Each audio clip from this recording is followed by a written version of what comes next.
Committee member Rob Portman. The president called the meeting he had with you and others, Senator, in the Senate Finance Committee productive. Good to see you, sir. Thanks for joining us this morning. Great to see you, Maria. Thanks for having me on. What can you tell us about that meeting that the president called productive? Well, it was a great meeting because we're in agreement. I mean, this is unlike healthcare, I would say, one where both on process and substance we've done the right thing. We put together a bill that's very attractive to Republicans and a lot of Democrats. You know, it has middle-class tax cuts. It really does. And they're going to affect the families I represent. Average is about $2,400 a family for a median income family in Ohio. But as important, Maria, I think for every working family, it's going to result in more economic growth and not just more jobs, but better jobs. And that's incredibly important. We've talked about this a lot on the show, but we've got to fix the broken tax code that makes it advantageous for U.S. companies to literally leave our shores and take their jobs and investment with them. What are you hearing from the deficit hawks, people like Senator Flake, as well as Bob Corker? Do you think you've got them on board? Well, I hope so. And by the way, Bob Corker is a leader on reducing the deficit, always has been. He helped work with colleagues of mine to put together this tax package, and I think he's right. We need to be concerned about the deficit, but that means we need to do pro-growth things in the tax reform bill, because by doing the pro-growth things, including making American workers competitive globally, you will see more economic growth because you're going to see more investment, therefore more productivity, therefore a better economy for everybody. What are you planning on doing on those people who are actually not going to see lower taxes? In fact, they're going to see their taxes go up. Those people in New York, New Jersey, Illinois, California, who are upset by the state and local tax deduction elimination. Yeah, well, first, I think the House provision, which does allow for a deduction for property taxes up to $10,000 in property taxes a year, is likely to be in the end product. Let's face it. They wanted to have that in there to ensure they had the votes from House members from some of those states, and I think that's likely to be part of the final package. But second, Maria, I would just tell you, some of those individuals are going to benefit a lot from other provisions in this bill. We get rid of something that is a great complication in the current code called the alternative minimum tax. A lot of folks can't take their state and local tax deduction now, as you know, because the AMT kicks in and disallows it. We also do a lot to help pass-through companies, these smaller businesses. A lot of folks are invested directly or indirectly in pass-throughs. And then on the corporate side, as you know, we reduce the rate so it's below the average of the other industrialized countries. That's the 20% rate. And then go to a territorial type system that's going to result in a lot more income coming into those companies to be invested in plant, equipment, and people. And a lot of people benefit from that, including shareholders. So I think people need to look at the broader picture here and look at what this is going to do to our overall U.S. economy, which helps everybody. Yeah. So let me ask you about the pass-through rate, because that's something that Ron Johnson obviously has raised. And I'm wondering if there are going to be changes in terms of the pass-through companies having a rate of 25% versus the corporate rate of 20%. Is there a middle ground here? I think there is. And I think in the Senate, we do this in a way that actually is much simpler. We provide a deduction, as you know, for smaller businesses that are pass-through companies. Actually, some of them are larger businesses, but most are smaller.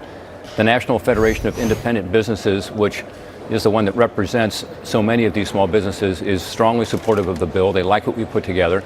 And I just think it's going to be great for the pass-through companies, who are smaller companies but do employ about half of America's workforce, and is where a lot of the startups are and a lot of the innovation. So we do have significant tax relief there, again, to encourage investment and growth. Do you need to lower the top rate even further, given the fact that the top earners pay most of the tax, Senator? I mean, let's face it. We know that the top 10% of earners pay 70% of the tax, and their taxes are not going down. Well, their taxes actually are going down. If you look at the Joint Committee on Taxation summary, their burden of taxation does not go down. In fact, it not just stays the same, it goes up slightly, which was part of the commitment we made at the beginning of this. But when you look at it, because there is a $1.5 trillion tax cut over 10 years, everybody in every bracket, every single bracket on average has tax relief. But I will say that, again, if you look at the Senate bill, the top rate is 38.5%, not 39.6. There's no bubble above that. We do provide for tax relief there, but we also say that we want most of this relief to go in two places. One, middle-class families. And so a family in Ohio or in New York, the average median income family is going to get significant relief. Nationally, if you're making 50 grand a year, you're going to see a 36% tax cut. Yeah. If you're making, $85,000 a year, you're going to see a 20% tax cut. That's significant. No, and you're then right. second, and then second, we focus on getting the business rate down and making our workers competitive globally. And I think that's really important. It's really important. I totally agree with that. That the corporate rate at 20% is going to have real impact. But I guess what I'm referring to in terms of taxes going up or is just the elimination of a lot of these deductions? Well, again, if you look at it nationally, you're going to see tax relief for every single bracket. And for those folks who are in that top bracket, in a place like New York, Maria, where you are, they're going to see other things like the alternative minimum tax having been repealed, and broader economic growth, which helps everybody. The president is going to be on Capitol Hill today to rally Senate Republicans. What are you expecting out of this meeting with the president today? Well, I think it's going to be, again, a very productive and helpful meeting because we're together on this one. 90% of Republicans have already said they're not just yes on this bill, but they're really excited about it. That's within the Senate caucus.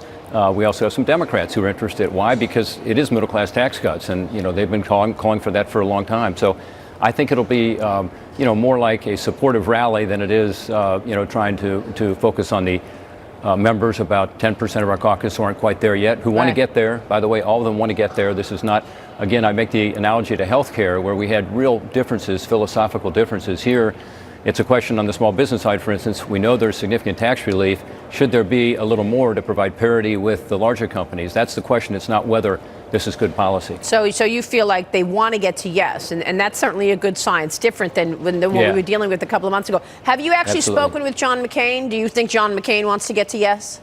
I have, and you should talk to him directly, but John McCain for many years has talked about the need for tax reform. I was involved in his campaign back in 2008, and one of his proposals there was a lot of what we're talking about, which is to lower the rates and broaden the base of taxation so that you have a more efficient, simplified tax system. So, he's on board with the economics, and, you need to talk to him directly, but I think it's consistent with what he has supported in the past. And what about Senator Roy Moore? I mean, how do you square that out? Do you have a plan in terms of what happens in Alabama? Well, we'll see what happens in Alabama. The voters are now going to be the deciders there, but look, I think this will all be done before that election even takes place. I hope that we'll be able to finish our work here in the Senate in the next week, and then the conference with the House and Senate should be relatively short because our bills are very similar. The structures are very similar. There'll be some differences to be ironed out, and then we should be able to get it to a vote, before the December 12th election. That's certainly the timing we're on now. That would be good because we don't know what's going to happen in Alabama. Let me ask you. I know that there's been some talk that you will get Democrats. A few Democrats perhaps to vote, but that's not going to be the 51st vote. We know that they're not going to do that. So do you think you have the Republican votes? Yeah, I think you're right, Maria. By the way, I've talked to a number of my colleagues on the side of the aisle. Again, they like some parts of this bill very much, including the middle class tax cuts, and they all realize that you got to fix this broken system internationally because, as you know, 3 times as many U.S. companies have been purchased by foreign companies in the last year as compared to U.S. companies purchasing foreign companies. That's just wrong, and it is driving investment and jobs overseas. They get that. They know that we've got to deal with that problem. So I do think a lot of them are interested. And again, 90% of Republicans are already on board and, again, enthusiastic about it. So I think we'll end up getting, with some small changes, some of the remaining Republicans on board. And I think you're probably right. I think probably some of those Democrats who are looking at this are going to wait and see how we do in terms of getting to that 50th vote. With the vice president, of course, you need to get to 50. We have 52 Republicans. Right, exactly. Senator, it's good to see you this morning. Thanks so much. Always great to talk to you. Thanks for having me on. We will be watching the development. Senator Rob Portman joining us there. Coming up, is Amazon the new Apple? Stuart Varney weighs in on why Jeff Bezos could be the next Steve Jobs.